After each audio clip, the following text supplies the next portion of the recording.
نه ګستاخ انبیا یم، نه ګستاخ اولیا یم، نه ګستاخ د امامانو، نه ګستاخ د بزرګانو، نه ګستاخ د باباګانو، نه ګستاخ د عالمانو.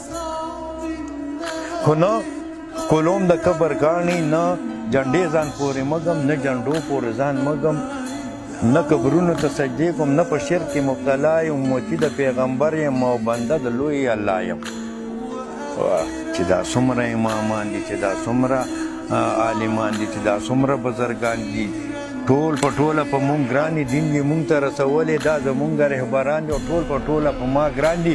خو د هر چا خپله رتبه ده، د هر چا خپله رتبه ده، خپله مرتبه ده. نه رتبه د چا زیاتومه، نه رتبه د چا کمومه.